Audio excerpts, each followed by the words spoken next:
Hey, are you an SEO beginner? Well, perfect, because in this video, I'm going to show you exactly how to rank on the first page of Google step by step, and watch until the end because I'm going to prove that 99.9% of people do this one SEO action completely backward. So if you're excited about this free SEO training, then drop a comment below with "let's do this," and let's dive right in. Hey, so I'm Nathan Gotch, the founder of Gotch SEO, and I've personally led hundreds of successful SEO campaigns in my agency, and I've trained thousands of SEO professionals in my program, Gotch SEO Academy. So in this free SEO training, I'm going to walk you through my proven in-house SEO process so you can rank on the first page of Google every time. Now, before we dive in, please subscribe to the Semrush YouTube channel below and hit the bell button because you'll get notified when I publish the next video in this series. So the first question I need to tackle is, what is SEO? SEO is an acronym for Search Engine Optimization, which simply is the process of improving rankings in Google's organic search engine. And there's one reason why SEO is by far the best inbound marketing channel, and that's intent. When someone searches Semrush free trial, the intent is clear. They're towards the bottom of the sales funnel and they're getting closer to becoming a customer. More on that in a second. But intent is why SEO is the most popular inbound marketing channel, and the data proves this to be true. For example, the keyword SEO gets double the amount of searches compared to other marketing channels like Facebook ads or even social media marketing. But that's not all. According to Semrush Rank, 3 out of the top 5 most popular websites in the world are search driven. YouTube is the most popular video search engine,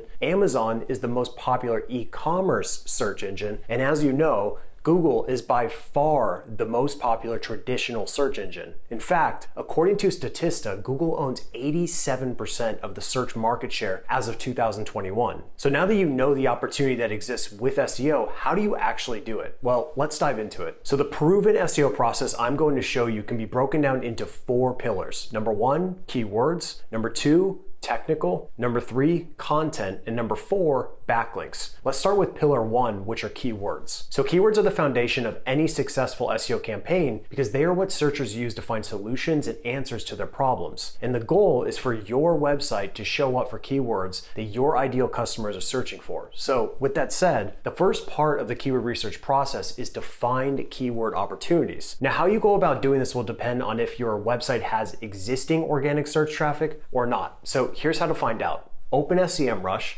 enter your domain into the search bar, go to organic research and look under keywords. If you have existing keywords, then that's where you want to start because it indicates that you're already doing something right. In this case, what you'll want to do is identify what I call low-hanging fruits, and these are keywords ranking from positions number 2 to number 15. So while in Semrush, click on the Positions tab and then the Positions drop-down and enter 2 and 15 into the custom range. And now you'll have access to all of your low-hanging fruit keywords. And these are the keywords that you need to prioritize because with some simple optimization and possibly some backlinks, you can push those rankings up and you'll see a big spike in organic search traffic. In fact, according to a study conducted by Backlinko, the number 1 spot gets approximately 31% of the total clicks for a keyword, while the number 5 spot only gets 9% of those clicks. That means if you go from position number 5 to number 1, it will produce huge traffic gains. And that's why you should focus all of your initial effort on these low-hanging fruits. Now, you might be wondering, how do you improve the rankings for these keywords? Well, I'll be tackling that in a second. Now, what do you do if you have no organic keywords because you haven't done SEO or you have a brand new website? Well, here's what you need to do. Go to Semrush and go to the SEO section and click on Keyword Gap.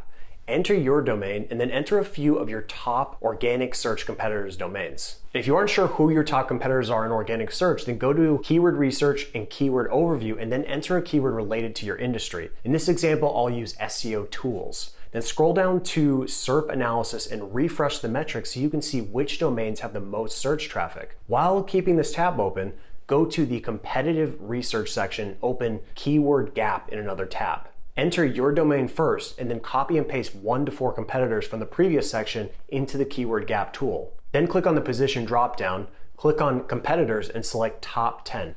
Then scroll down and look under all keyword details for. You can then sort these keywords based on a few different criteria, and the two you should be most interested in are missing and untapped, which both mean that one or both of your competitors are ranking for these keywords, but your website is not. So now that you know how to find keyword opportunities in both scenarios, let me tell you the truth. Anyone can find keywords, but the real magic happens when you know how to filter through these keywords and select which ones are actually worth targeting. And in the next video in this training series, I'm going to dive deep into the second and third parts of keyword research. However, here are two things to consider when trying to select keywords. Number one, what is the intent? You should always prioritize keywords with transactional intent that are towards the bottom of the funnel. And the best way to understand this is to know the 5 main categories of intent, which are informational, investigative, comparison, transactional, and navigational. And every strong SEO campaign will target keywords at each stage of the funnel. So let's say you're building a keyword strategy for Semrush. So at the top of the funnel, Semrush would want to target keywords with informational intent like learn SEO or how to build backlinks. These keywords are broad and will drive the most traffic. The next phase of the search journey is to target keywords with investigative intent like SEO tools or best SEO tools. Now, notice that this is much more relevant to what Semrush offers. So now at this point, the searcher is likely brand aware, which means they know about the big players in the SEO tool market like Semrush. And that means they'll likely begin searching keywords with comparison intent like Semrush versus Moz. And as you can tell, the searcher is getting very close to making a decision and they're weighing their options. And now we've arrived at keywords with transactional intent, which in this case would be Semrush free trial. And the conversion rate for a keyword like this will be sky high. And the final type of intent is navigational, which is just Semrush or Semrush login. And you won't need to spend too much time on these because the brand should automatically rank. So with that said, you should always start at the bottom of the sales funnel and work your way up. I'll help you much more with this in the next video in this series, so make sure you subscribe below and hit the bell icon to get first access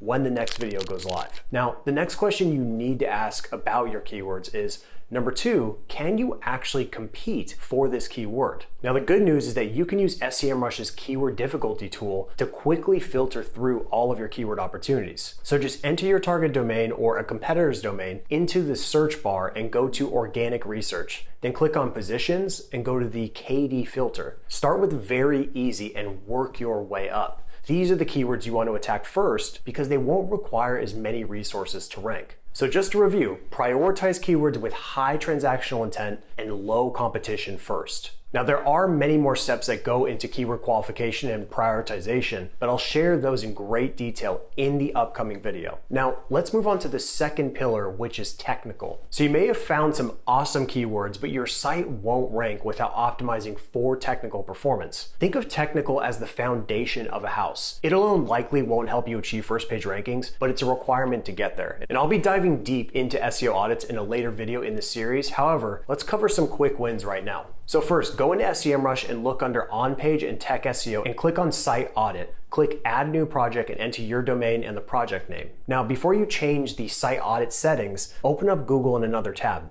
Enter site:yourdomain.com. In this example, I'll use semrush.com. They have roughly 55,000 pages indexed, so I'll select 100,000 from the limit of checked pages dropdown. You can keep all of the other settings the same and click Start Site Audit. Now, once the audit is complete, you might be a little overwhelmed because Semrush provides an enormous amount of data and different opportunities. Now, in a perfect world, you could pursue fixing everything, and long term, you probably should. However, you need to prioritize because some opportunities will have a far bigger impact on performance than others. And at a high level, you need to optimize 3 core categories to achieve optimal technical SEO performance. First, you need to make sure your website is crawlable and indexable. And there are many factors that impact crawlability and indexability, but some of the biggest include your website architecture, more on this in a second, your page experience, your robots.txt file, and tags like no index, which could prevent Google from crawling pages on your website. Now, while in the Semrush audit section, click on Issues, look for the category dropdown, and then select Crawlability. Semrush will then show you all the possible issues that could negatively affect crawlability. Then repeat this same exact process except change the category to indexability. Once again, you can see exactly what could hurt your indexation. tackle these items ASAP, because if Google can't crawl your pages, then they won't be indexed. And if they're not indexed, it's impossible to rank. Second, you need to optimize for user experience, or UX for short. One of the most important UX factors is page loading speed. In fact, Google recently stated that Core Web Vitals is a ranking factor, so you need to do everything in your power to improve loading speed and page experience. So while in the Overview tab on the audit, you'll see the new Core Web Vitals score from Semrush. Click View Details and you'll see the exact pages you need to improve. And the cool part about optimizing your site for Core Web Vitals is that most changes will have positive effects on a site-wide basis, meaning you won't need to go page by page optimizing for Core Web Vitals for most of your pages. And now the third technical pillar you need to optimize for is your site architecture, or in other words, internal linking. Now there are a few core tenets of internal linking. First, your pages shouldn't be more than 3 clicks deep into the architecture. Otherwise, it could potentially hurt crawlability and indexability. So go to the crawled pages tab in the Semrush audit, click on more filters, select crawl depth from the dropdown, and then select 4+ clicks from the second dropdown. And now you'll know what pages you need to push further up into the architecture. The second part of optimizing your site architecture is to identify pages with poor internal link coverage. And the fastest way to find these pages is to use Semrush's internal link rank in the audit.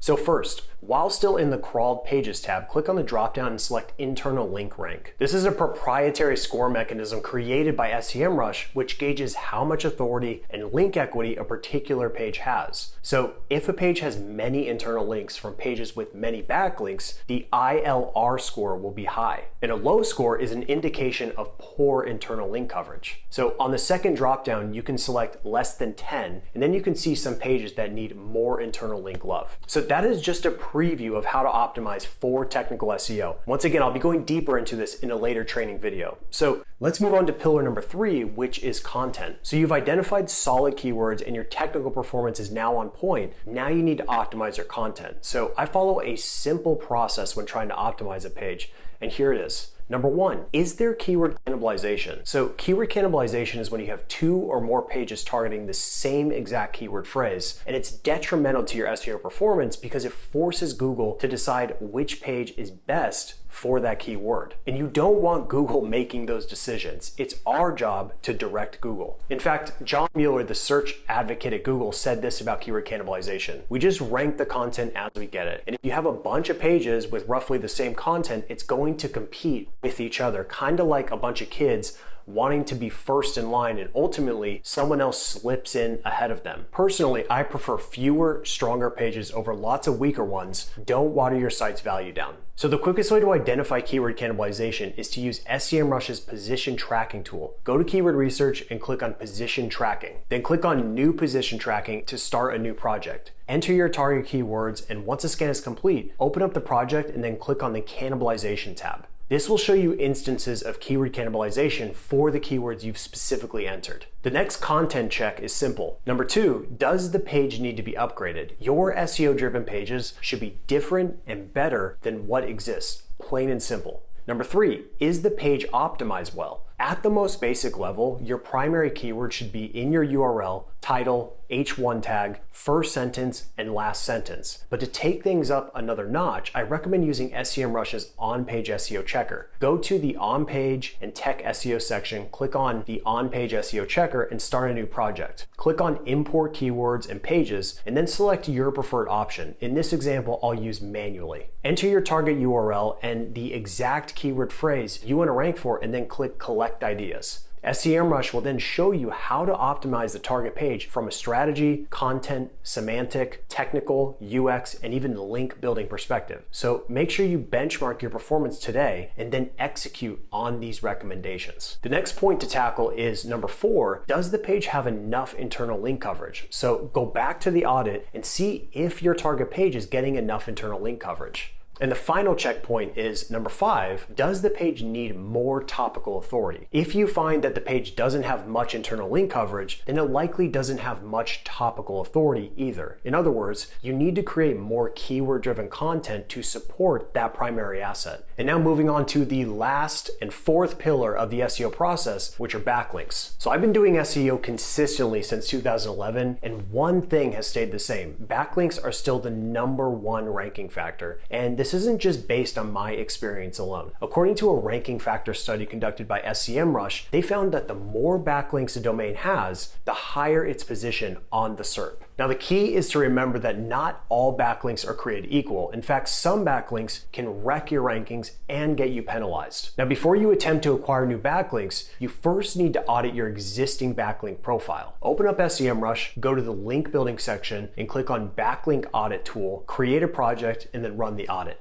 Semrush will then give you an overall toxicity score, and if you have a high percentage of toxic domains, there are a couple ways to handle it. First, work to acquire higher quality backlinks to offset the low quality backlinks. And then second, if the backlinks are really nasty, then you can attempt to get them removed through outreach. And if outreach fails, then disavowing with Google should be the final option. Now, keep in mind that disavowing backlinks can have a negative impact on your SEO performance because you may decrease overall website authority. So that's why you need to be actively working to acquire new backlinks. So like other parts in this SEO process, I'll be diving deep into effective backlink acquisition in a dedicated video in this free training series. But for now, you should aim to acquire backlinks on websites that have the following 3 characteristics. Number 1, it's relevant to your website. So if you own a coffee shop, you should try to get backlinks from coffee websites, food bloggers, etc. Number 2, it's a real website with real organic traffic. So think about it. If a website has organic search traffic, then Google probably trusts it. And the opposite is true as well. If a website has no organic search traffic, then you should probably be a little concerned. Number 3, it's authoritative and their backlinks are high quality. So aim to get backlinks on websites with strong, high quality backlink profiles. Now there are many more qualifying factors, but for now, those 3 will work. So the cool part is that you can run any backlink opportunity through Semrush and quickly see at a glance if it has organic search traffic, if it has authority, and if the backlink profile is high quality. All right, so you made it all the way to the end and we covered a ton of ground. So at this point, you know the 4 pillars of proper SEO. In the next video, in this free SEO training series, I'm going to dive deep into keyword research. In fact, you'll learn advanced keyword research techniques that 99.9% of your competitors are not using. I guarantee that. So if you got any value from this video, please like it, subscribe, and hit the bell button because you'll get notified when we publish the next video in this series. Thank you so much for watching and drop your questions below this video. I'll see you in the next video.